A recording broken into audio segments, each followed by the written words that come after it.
High, good morning. তোমরা কেমন আছো? আশা করছি তোমরা সবাই খুব ভালো আছো। আজকের দিনটা শুরুই হলো একটু চিন্তার মধ্যে। সকাল থেকেই আনভির শরীরটা ভালো লাগছিল না, গায়ে জ্বর। আগের দিন ভ্যাকসিন দেওয়া হয়েছিল, তারপরে রাতে জ্বর এসেছে, সকালে খানিকটা ছিল জ্বর। মেয়েটা একদম শান্ত হয়ে গেছে, তাই ওকে নিয়ে সারাদিন একটু বেশি দুশ্চিন্তার মধ্যে দিয়ে গেছে। তবুও সংসারে কাজ তো থেমে থাকে না, সংসারে কাজ তো করতেই হবে। তার জন্য সকালবেলা জামা কাপড় ধুয়ে মেলে দিলাম। সকালবেলা জামা কাপড় না ধুয়ে মেললে শুকোয় না, তাই সকালবেলা ধুয়ে মেলে দিলে সারাদিনে শুকিয়ে যায় জামা কাপড়। তার জন্য সকালবেলায় জামা কাপড় ধুয়ে মেলে দিলাম। আনভি ওদিকে ঘুমিয়ে আছে, তার মাঝখানে আমি তাড়াতাড়ি করে কাজগুলো করে নিচ্ছি। এরপরে আনভিও উঠে গেছে, আমিও রান্নাঘরে গিয়ে দুপুরে রান্নার প্রস্তুতি শুরু করে দিয়েছি, কারণ আজকে একটু তাড়াতাড়ি করে রান্নাটা করতে হবে।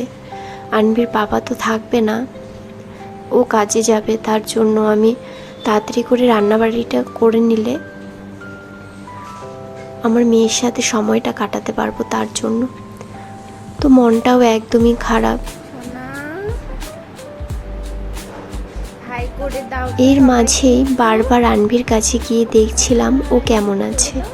বাবার কোলে একটু শান্ত হয়েছিল, কিন্তু মুখটা দেখেই বোঝা যাচ্ছিল শরীরটা একদম ভালো নেই। চুপ হয়ে গেছে আমার মেয়েটা। সারাদিন এত হই হুল্লোড় করে, এত দুষ্টুমি করে, সেই মেয়েটা দেখো কেমন চুপ হয়ে গেছে বাবার কোলে।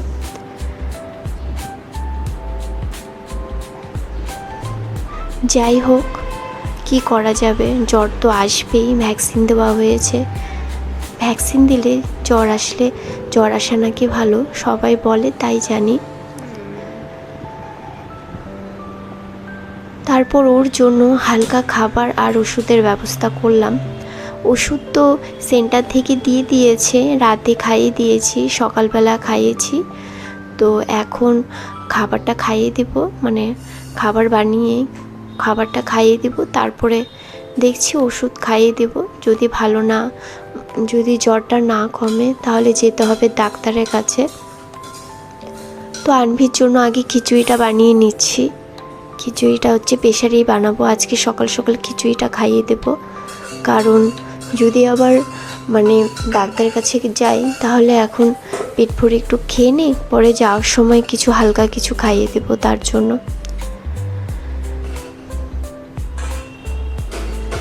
মা হিসেবে যখন সন্তান অসুস্থ থাকে তখন অন্য কোনো কাজেই মন বসে না, জানো। আজকে কোনো কাজেই মন বসছে না আমার। তাড়াতাড়ি করে খিচুড়িটা বানিয়ে নিচ্ছি, একসাথে আমাদেরও আমাদেরও খাবারটা করে নিচ্ছি। খাবারটা খিচুড়িটা বেশি করে বানাচ্ছি, আনভিরও হয়ে যাবে, আমাদেরও দুজনের হয়ে যাবে। তার জন্য একটু ভালোভাবে করছি। আনভি তো একটু ঝাল ঝাল খেতে পছন্দ করে, তো যদি এই খিচুড়িটা খায় তো ওর কোনো প্রবলেম হবে না। তো আমি তো বেশিরভাগই ওকে খিচুড়ি বানিয়ে খাওয়ালে তেল মশলা কম দেই, তেল তো একদমই দেই না। কিছুক্ষণ পর আনভির পাপা বলে বসলো যে ও আজকে আর কাজে যাবে না, কারণ মেয়ের শরীর খারাপ, ওরও মনটা ভীষণই খারাপ। তো বললো আজকে তাহলে ছুটি করে নিচ্ছি, ওর শরীরটা ভালো নেই, তুমি একা হাতে ওকে সামলাতে পারবে না। তার জন্য আনভির পাপাও আজকে আর কাজে যায়নি, ছুটি করে নিয়েছিল।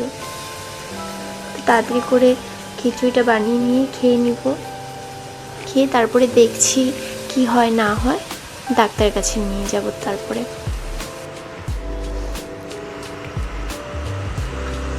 খিচুড়িটা আমি অল্প করেই করেছি, বেশি মশলা সেরকম দেইনি। হালকা নুন, হলুদ আর হালকা জিরের গুঁড়ো, চিনি দিয়েছি, আর হচ্ছে কাঁচা লঙ্কা দিয়েছি, আর হালকা লঙ্কার গুঁড়ো দিয়েছি। কোনো কিছু বেটে দেইনি।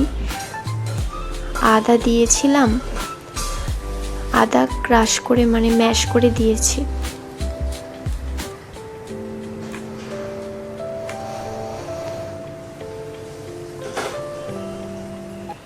আগের দিন যখন ভ্যাকসিন দেওয়া হয়েছিল তখন কিন্তু ওর জ্বর আসেনি।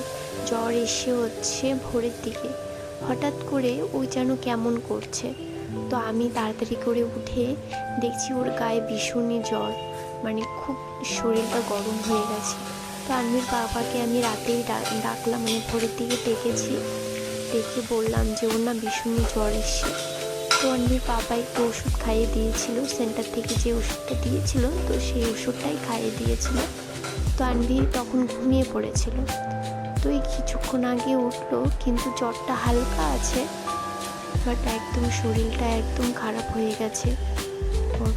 আমি তো অনেক সকালে উঠে গেছি, আমি তো 4টার সময় ঘুম থেকে উঠি। তো আমি 4টার সময় উঠে গেছি, আনভির পাপাই ঘুমিয়েছিল। তো আমার খিচুড়িটা এখন হচ্ছে সমস্ত হয়ে গেছে। এখন আমি মানে প্রেশারে ঢাকনাটা লাগিয়ে দেব। ঢাকনাটা লাগিয়ে দিয়ে দুটো সিটি দিলেই হয়ে যাবে আমার।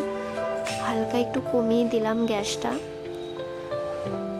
তো যখন খিচুড়িটা হয়েছিল তখন না দেখলাম যে হালকা একটু নরম হয়ে গিয়েছিল, মানে খুব একটা না। আমার আবার একটু খিচুড়ি একটু শক্ত শক্ত খেতেই ভালো লাগে, বেশি নরম খিচুড়ি ভালো লাগে না। তো হালকা একটু নরম হয়ে গিয়েছিল। তো একটা সিটি দিলে হয়তো ভালো হতো। তো খিচুড়িটা খেয়ে আমি আর দুপুরে রান্না করিনি, বুঝলে। তাড়াতাড়ি করে সমস্ত কাজ করে নিয়েছি। করে নেওয়ার পরে এবার আনভিকে নিয়ে গিয়েছি ডাক্তারের কাছে। আনভির পাপা আগেই আনভিকে নিয়ে চলে গিয়েছিল, ও ডাক্তার দেখানোর জন্য লাইনে দাঁড়িয়েছিল। তো আমি ঘরের সমস্ত কাজ টাজ করে স্নান করে পুজো করে তারপর আমি একাই চলে গিয়েছি ডাক্তারের কাছে। মনটা এত খারাপ ছিল, মানে কি বলবো। আমি চলে এসেছি ডাক্তারের দোকানের পাশে, মানে ডাক্তারের চেম্বারের পাশে চলে এসেছি।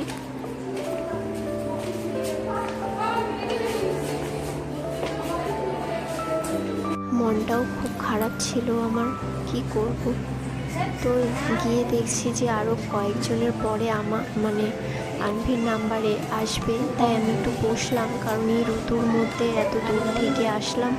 তো আনভির বাবা একটু আনভিকে নিয়ে ঘোরাঘুরি করছিল, তো আমি একটু বসেছিলাম। দেখো মেয়ের দুষ্টুমি কবে না, মেয়ে করলেই থাকবে না, শুধু ঘোরাঘুরি করবে এখানে। তো আনভিকে ডাক্তার দেখিয়ে চলে আসলাম। কিছু ওষুধ দিয়ে দিয়েছিল আনভির জন্য। মনটা অনেকটাই খারাপ লাগছিল, একদমই ভালো লাগছিল না। দুপুরে রান্নাও করিনি, কিছু করিনি। একজন মায়ের দিনগুলো এমনই হাসি